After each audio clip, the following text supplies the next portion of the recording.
அன்பார்ந்த உறவுகளுக்கும் ஆரோயின் நட்பிற்கும் ஆசிரிய ஆனந்தியின் முதற்கண் வணக்கத்தை தெரிவித்துக் கொள்கின்றேன். இன்று நான் எடுத்துக்கொண்டுள்ள தலைப்பு மன வெறுமை. மனம் என்பது என்ன? உயிரிலிருந்து தோன்றக்கூடிய அலை இயக்கம். அது மட்டுமன்றி எண்ணங்களின் தொகுப்பு. இவற்றை பற்றி நாம் படித்திருக்கின்றோம். இங்கே மன வெறுமை என்பது என்ன என்பதை பற்றி ஒரு சில வரிகள். உடலான வாகனத்தை இயக்கக்கூடியது இந்த மனம். அது இன்ஜின் போல செயல்படுகின்றது. வீட்டிலேயே ஒரு மிஷின் இருக்கும் பொழுது அதற்குள் ஏதாவது ஒரு பொருளை போட்டால்தான் அது இயங்கும். ஆனால் அதே மிஷினை எந்த பொருளும் போடாமல் வெறுமனே இயக்க விட்டா என்ன ஆகும்? வெடிச்சிடும்.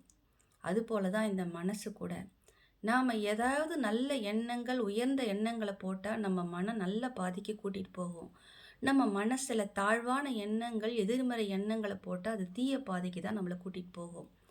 அப்போ நம்ம மனசை வெறுமையாக இருக்க செய்யக்கூடாது. அப்படி வெறுமை ஏற்படும் பொழுது நாம் என்ன செய்ய வேண்டும்? மனதின் மீது இறை நம்பிக்கை, இறை உணர்வு ஏற்பட்டால் மிக அதிர்ஷ்டம். அது மட்டுமல்ல, நல்ல புத்தகங்கள் படிக்கலாம், நல்ல மியூசிக் கேட்கலாம். இப்படி நம்முடைய மனதில் ஏதாவது நமக்கு பிடிச்ச விஷயத்தை செஞ்சுக்கிட்டே இருக்கலாம். நம்ம மனசை வெறுமனே இயக்கினா அது நம்மளே சாப்பிட்டுடும். அப்போ நம்ம என்ன பண்ணலாம்? இந்த மனசை எப்படி சந்தோஷமாக வச்சுக்கலாம் அப்படின்றதெல்லாம் நாம் யோசிக்கும் பொழுது ஒரு சில வரிகள், படித்த வரிகள் எனக்கு நினைவுக்கு வருகிறது. ஒரு பொருள் நம்ம விட்டு போனால், நம்ம அறியாமல் விட்டு போனால், அதை நம்ம தொலைச்சிட்டோம்னா ரொம்ப கஷ்டப்படுவோம். அதே பொருளை நமக்கு வேணான்னு விலக்கி வச்சிட்டோம்னு வச்சுக்கோங்களேன், நமக்கு எந்த கஷ்டமும் கிடையாது. இப்போ நம்ம மனசார ஒருத்தருக்கு ஒரு பொருளை கொடுத்துட்டோம் அப்படின்னா நம்ம மனசு சந்தோஷப்படும். அதே பொருளை நாம் தெரியாமல் நம்ம அதை இழந்துட்டோம்னா அதுக்காக நம்ம வருத்த தான் படும். அதுபோல் நம்ம மனசை இப்படி சந்தோஷப்படுத்திக்கலாம். அது மட்டும் இல்லை,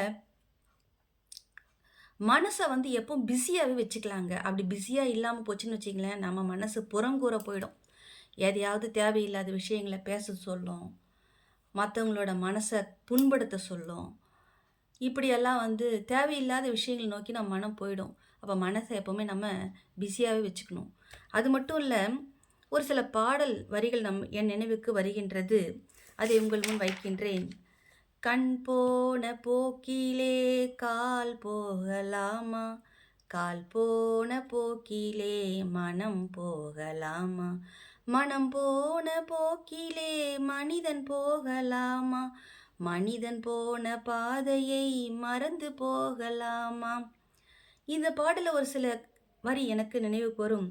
இருந்தாலும் மறைந்தாலும் பேர் சொல்ல வேண்டும், இவர் போல யாரென்று ஊர் சொல்ல வேண்டும்.